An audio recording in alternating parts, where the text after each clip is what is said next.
Welcome to Season 9 of the Charity Matters podcast. I'm Heidi Johnson, nonprofit founder, lifelong helper, and your host. I've been interviewing modern day heroes for over a decade with our blog, and I'm so excited to be sharing these stories and inspirational conversations with our podcast. Join me as we learn the challenges and stories of innovators, entrepreneurs, and modern day heroes who set out to solve the problems of humanity. Did you know that Charity Matters has recorded 99 episodes of its podcast and sent out over 1,500 newsletters, blogs, emails, and interviews with incredible nonprofit founders in the past 15 years? Well, today's guest knows that because it's me. Today, we're going to be looking back on 99 episodes and some of the highlights of the incredible people we've been privileged to meet who have taught us so much about living, about thriving, and about turning challenges into purpose. You're not going to want to miss it. Welcome to episode 99 of the Charity Matters podcast. I'm Heidi Johnson, and this is my third time just coming to you one-on-one. The very first time was my introduction to all of you in 99 episodes again. And then I came on to talk about my book, Change for Good, which was really fun in that process. And I thought today, as I've been looking back at almost 100 episodes, we've had hundreds and hundreds of interviews the past 15 years, but 99 that we've shared live with you via this podcast. And so I thought today I'd kind of stroll back through memory lane a little bit, just to reintroduce you to some of the people and the lessons we've learned, which has been really incredible. Hopefully for you, it's really my intent is to inspire all of us to think more about what leading a life of joy and purpose really looks like. And how do we use the gifts that we have to help other people? And the people each week that we talk to are such beautiful examples of exactly that. I really think since 2020, when we started the podcast, the world has changed in ways that we never really thought possible. We've all lived through loss and fear and isolation and uncertainty. And yet, something extraordinary happens when we meet these incredible people that don't necessarily overcome fear or overcome loss. They just push through it.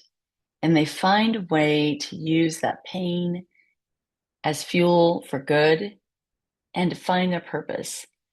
And I really think that these people are angels among us. They're our heroes. They're the superheroes among us. And I've been fascinated with them for a very long time. And the world needs more heroes. And we need to focus on people who are doing good because there are so many amazing people out there. And if I did this 24 hours a day, 7 days a week, I don't think I could even touch half of them.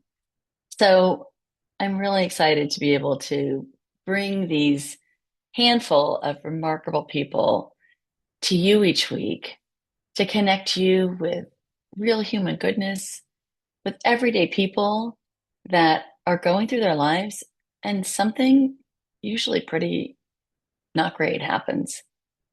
And rather than collapse and give up, they turn it into good. And I think they're a lesson for all of us on how to live, on how to lead, how to love, and how to be. So I thought today we'd look back at a few of them because these stories haven't just inspired me, they've changed me. And they give me hope.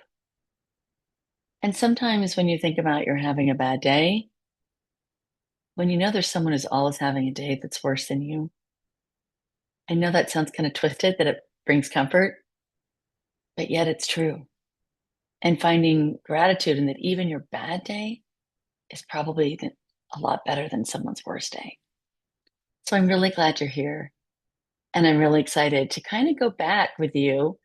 And what what I really did is I kind of grouped categories of people that I've talked to that have really left an imprint on my heart. And there's so many, but when I really think of people always ask me, well, what's your favorite nonprofit, or who's your favorite guest, or what's the person that changed you the most? There's not one person. Everyone has changed me and left me, and hopefully you, with an incredible gift of some of their life lessons. But I think the people that I admire the most, the people that have left the biggest imprint on my heart, are the parents, the parents who lost children, the parents that have faced the greatest loss. And yet, and yet, their love for their child endures as an incredible legacy of goodness and light and hope and joy. And there are so many more than we're going to talk about today, just a few of them. And each one of them has truly rocked me to my core. I think one of the first ones people I interviewed was the founder of Pavlov and Joanne Throckhill. And we were not even on the podcast then. And Joanne and her husband had a little boy named Pablo who died of cancer. And Pablo was a little shutterbug. He loved using her phone when he was sick. And Pablo had such joy taking pictures of a nurse's smile or something out his hospital window. And when he died, Joanne found all these pictures on the phone that she didn't realize he had taken, and that he was looking for beauty even in this time of despair as a very sick little 5-year-old. And her friends had started a equivalent of a GoFundMe. GoFundMe didn't even exist then when this interview happened. And she realized that she had a pretty significant amount of money. So she went to her son's doctors and said, what should I do with this? And the doctor said, well, what would Pablo want? And she said, well, Pablo would want to find a cure. He said, well, maybe that's your answer. And she said, and Pablo would want children to have an outlet or some sort of expression when they're sick. So she started Pavlov with her husband, and Pavlov provides children with cancer photo lessons. They're called Shutterbugs. They get mentors. They create their photography. They get invited to really incredible experiences like the Academy Awards and things like that. And then they sell their artwork for money to raise money. There's all sorts of fundraising events that they have, but they have raised millions and millions of dollars for pediatric cancer research. And the fact that Joanne and her husband took that incredible pain and made this lasting legacy of love for their son Pablo and the name Pavlov just really shifted me. And since then, every parent I've met that's lost a child has really done the same. This past year, we had an incredible interview with Kate Durgee of Penny's Flight.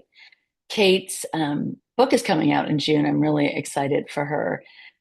Kate lost her daughter, Penny, to a disease called NF, or neurofibromatosis, which is very hard for me to pronounce. But Kate was determined that her daughter, Penny, lived with such joy. And Kate was determined that joy and sorrow can coexist. And she's correct, they can. So she ended up creating Penny's Flight to find a cure for NF while keeping Penny's joyful spirit alive. And she reminds us every day that love doesn't end when life does, and that choosing joy is really a choice. It's a choice that we make. It can be an act of defiance in the face of grief, but it also is an act of love. This year, we also met Rob Thorson. It was one of our highest rated episodes this year. of Shoulder Check. And if you haven't listened to episode 92, I think you'd enjoy it. Rob and his wife lost their son to mental health challenges. And instead of letting the silence just continue, he and his wife decided to break it. And shoulder check is a hockey term used when people just check in on one another. Just check in. How are you doing? How's it going? How was today? Where are you? On a 1 to 10, how are you feeling about things? And they, his son, Rob's son, loved hockey. So they have involved the NHL and all sorts of hockey players in really the most basic human kindness and really checking in and inviting, especially young men, which is the highest rate of suicide in our country, to check in on one another. And really, the lesson that Rob leaves us with Shoulder Check is that love is a legacy when it turns into action. And that's really such a beautiful message. Episode 94 was Mary Agnano of Thrive and Joy. Their son, Nick, went out surfing, and which is his love. And they had one child, just an only child named Nick. And he had an accident. And um, Nick's mom, Mary, decided to start, and his parents, Thrive and Joy, in Nick's legacy to really create a youth leadership organization that's rooted in developing character and hope and all the traits that their son possessed. They wanted his legacy to live on, and they really wanted the world to know that resilience can be modeled, taught, and shared. And so their nonprofit Thrive and Joy is great in episode 84 to listen. And then it's so interesting how some of the people that are guests have become friends, and that I get to meet in person and in real life and develop a connection with. And one of those is Ian Sandler of Riley's Way. And Ian's just a terrific, dynamic, loving, great, fun, all around, joyful, kind, terrific man. And he and his wife have 3 children, and their 9-year-old daughter, Riley, went to sleepaway camp and developed an unexpected illness and tragically died. And Ian and his wife could have just collapsed under the weight of all of the loss, but instead he created a movement of kind leaders in her name. And Riley's Way is really about empathy and courage and leading with heart. The students at Riley's Way are basically young entrepreneurs and philanthropists that are creating organizations to help the world. And Riley's Way funds basically provides seed money to change the world and to create and spread kindness. Riley's life was short, but her legacy is long because of the work that her parents and so many others continue to do for Riley's Way. Really, the lesson from this episode 64 is that kindness is never small, and leadership always begins with compassion and service. None of these parents in any of these episodes chose this devastating path, but all of them chose what came next from it. And that is really the takeaway. That is what's so important. There are so many enormous problems in the world, and we can't solve them all. And we can only do what we can do with a few. But the next category I kind of lumped some of these conversations into was homelessness, dignity, and healing. Homelessness isn't always just about housing. It's often about just being seen. And I've interviewed so many people over the years on this topic. But one of the people that just brings such joy And we met Terry in episode 90, is Enchanted Makeovers. I don't know if you remember Terry's story, but Terry grew up um, homeless.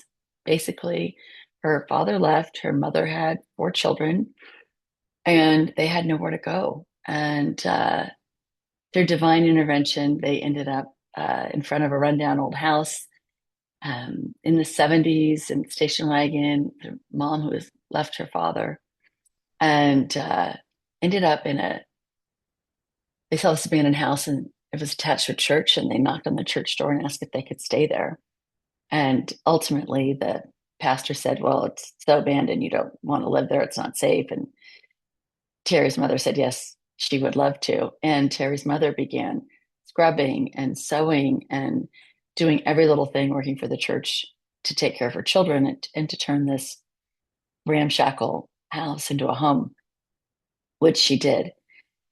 And fast forward years later, um, Terry, who was married and had kids and starting interior design business, was invited to go to a women's shelter. And she didn't really want to go. She was busy. She had other things to do. And she was convinced to go to this women's shelter. She walks into the shelter. The shelter was an old post office in Michigan converted, and it was all steel and gray and cold. Women had cardboard boxes, clothes everywhere piled, just metal bunk beds stacked, very sterile, unloving, unwarm environment with women and children living in it.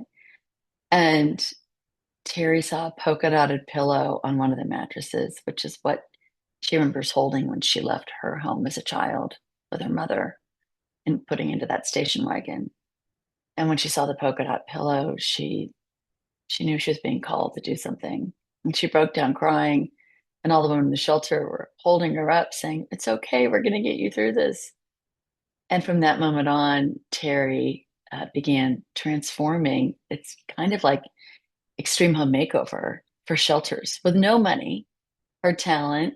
And today she's sponsored by so many incredible companies, mattress companies. She has brand partnerships. She's been on the Kelly Clarkson show. She is just a warrior, as she would describe herself as a warrior, but she's a warrior full of love. And her rooms tell these women that they matter. And Terry teaches that dignity isn't a luxury, it's part of healing, and that beauty can be a form of justice. And if you want to feel great, episode 90, she just makes me smile so much. One of the stories that people ask me about that stayed with me, and Kevin's actually become a friend and a wonderful mentor and a fellow author, and he wrote a piece for the book for me. Kevin Adler, you guys may remember way back episode 36 with Miracle Messages. Living in Los Angeles, people ask me a lot about the homeless. Some people like to say unhoused, and what I think about the cure. And I've interviewed a lot of homeless nonprofits, and honestly, there isn't a quick or easy cure because a third of the homeless have addictions, a third of the homeless, from basic statistics, of mental health challenges, and a third are down on their luck or have had some traumatic thing happen in their lives. So Kevin really focuses on the third that he can help. And Kevin's story is one that I find myself sharing a lot because not only is it a beautiful story, but it is the miracle in this work that we do. It is the unexpected. And I'll share Kevin's story a little bit, but episode 36 is really, if you want to go back and listen, to a great one. So Kevin had an uncle, lived in Northern California, who he didn't realize, he was kind of his crazy uncle, but he didn't realize that his uncle um, had mental illness. And he also didn't realize his uncle had lived on the streets. And Kevin was going to Berkeley, going to Cal, and found out that his uncle had died. I believe he was a sophomore in college, and he was in a sociology class. And his professor said to him, uh, what do what is something that a project that we could all take on? So Kevin asked the sociology teacher, what if we could put GoPro cameras on 10 homeless people and follow them and see what it's like living as a homeless person on the streets? And they did. And one of the big takeaways was this one man who said, I didn't become homeless when I lost my home. I didn't become homeless when I lost my job. I didn't become homeless when I lost my money. I became homeless when I lost my family, my friends, and I became invisible. And those words really haunted Kevin. So it was a few years later. He'd gotten through college. He'd done a little bit of work here and there with the homeless, but nothing significant. And it was a week or two before Christmas, and he was walking to his apartment in San Francisco, and he had walked by this man. We're going to call him Mike. I don't remember his name. Uh, for a couple of years, and he realized he had never introduced himself. And it was Christmas, and so he saw Mike, and he stopped and he bent down and he said, "Hey, Mike, my name's Kevin. I just wanted to introduce myself. I'm your neighbor. How long have you lived here, Mike?" Mike said, "Oh, I've lived here about 7 or 8 years." He said, "Mike, I feel horrible that I haven't talked to you sooner. Forgive me. Where are you from?" And Mike says, "Tiny town in Indiana, some crazy name town in Indiana." And Kevin says, "Is there anyone you're thinking about this Christmas? Anyone that we could send a video or a message to or record something for?" And so Mike said, "Yes, my son. I'd love to send something to my son." So Kevin pulled out his phone and Mike started to cry, and Mike started talking to his son into Kevin's phone in the video. And Kevin got home and wasn't sure what to do with that recording.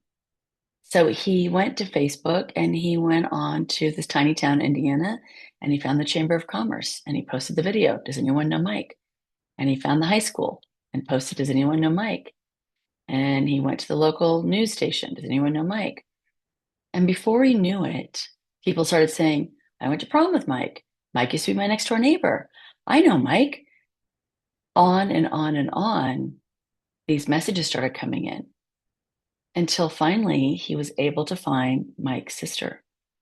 And so a few days before Christmas, he called Mike's sister and he said, "Hi, I'm Kevin Adler, and I found your brother." And he reunited Mike with his sister. They made the arrangements, and Mike was flown home to be back with his family. So a few weeks later, New Year had started, and Kevin was thinking about maybe he should start a nonprofit to help reunite people with their family. And so he was talking to Mike's sister, and he said, "What do you think I should call this?" And she said, "Well, you know what? They're calling this all over town. They're calling this the miracle message." And he said, "That's it. That's what we're going to call it. Miracle messages." And so Kevin started Miracle Messages. And today they reunite homeless with their families. He really realized that homelessness ends when we build community around people and connection.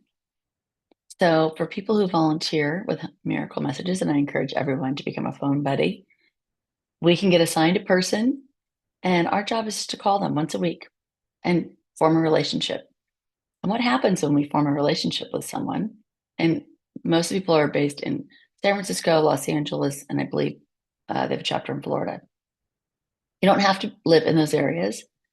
But what happens is if I start talking to someone in San Francisco and I say, "Hey, you should go see my phone buddy, Joe."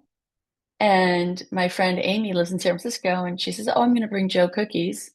And then Amy meets Joe and says, "Oh, Joe, my husband Mark, you know, runs janitorial for buildings. Would you like to help at the building?"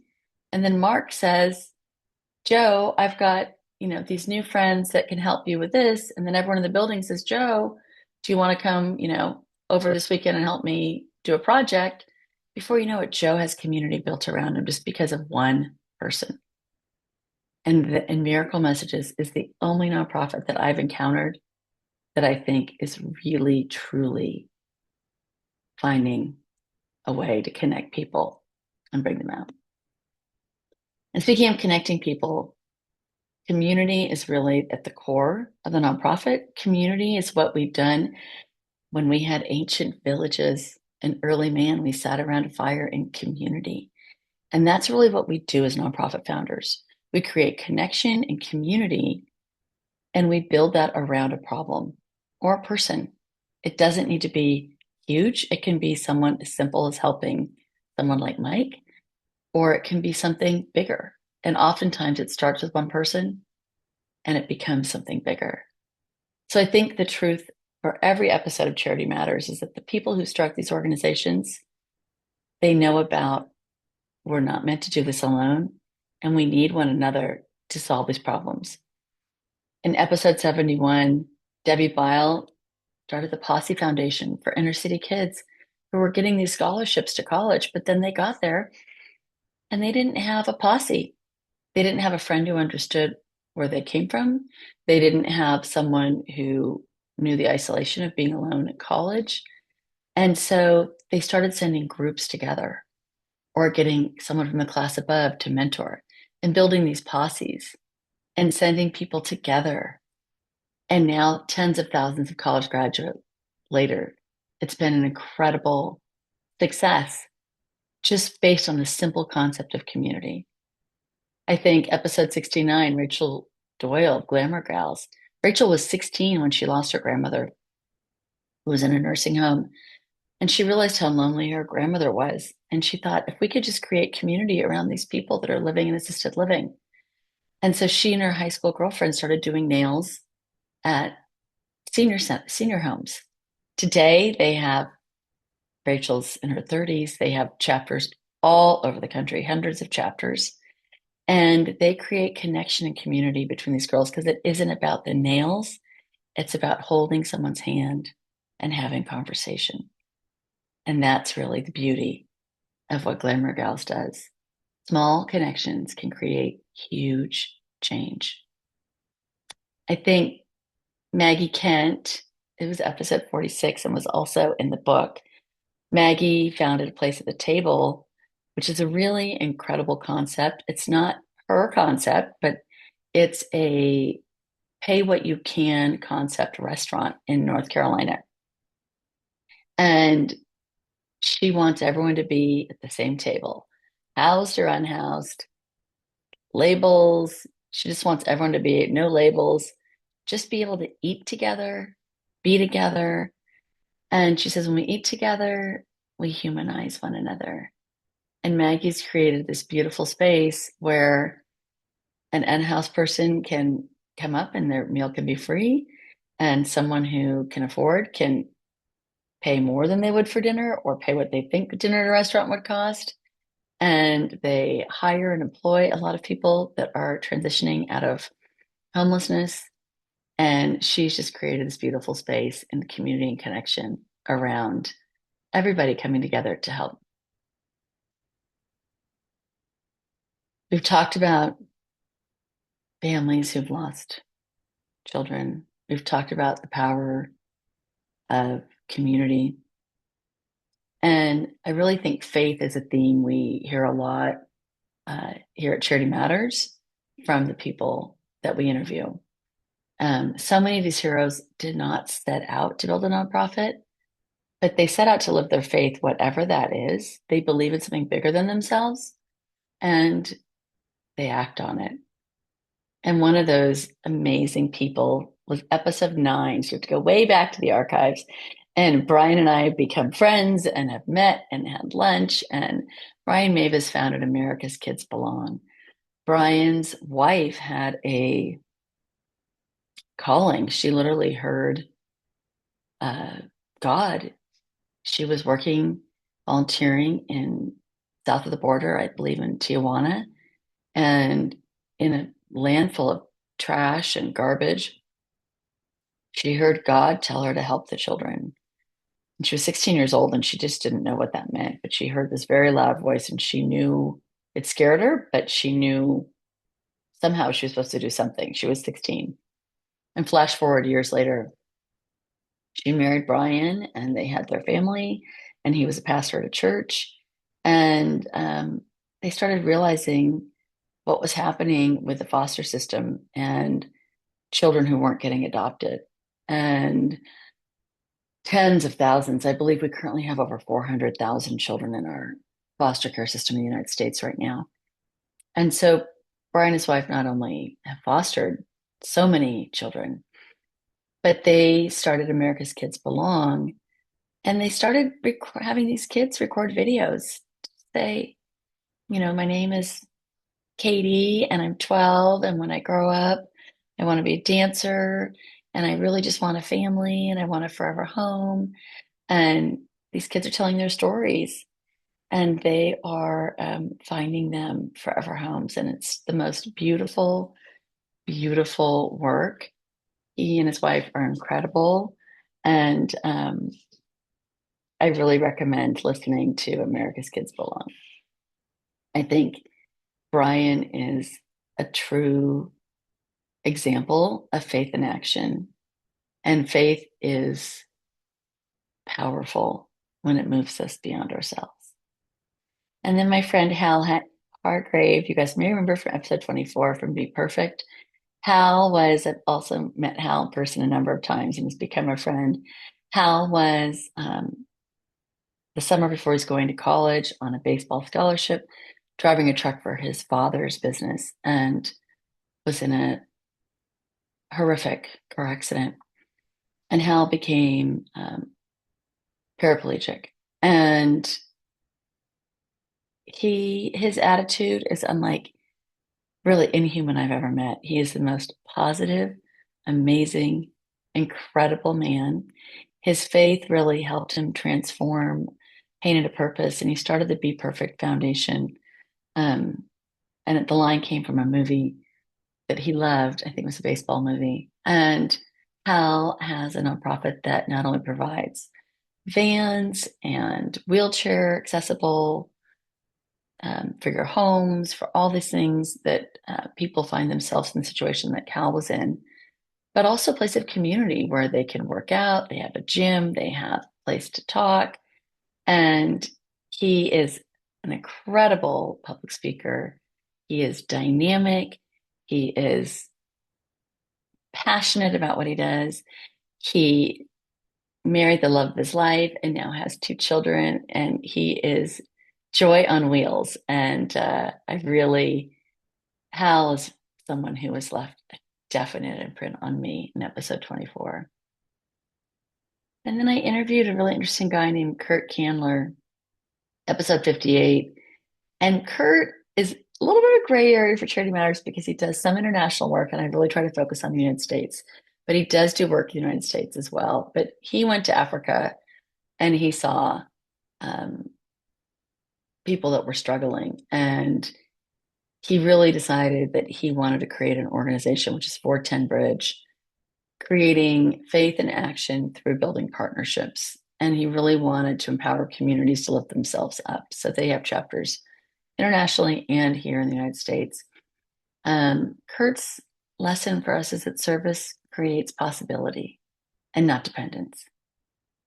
So when I look back, there's so many people, so many lessons, so much joy, so much wisdom that has been a gift to me. Every episode feels like a present. Every person is a gift that we're privileged to unwrap and to open and to learn from.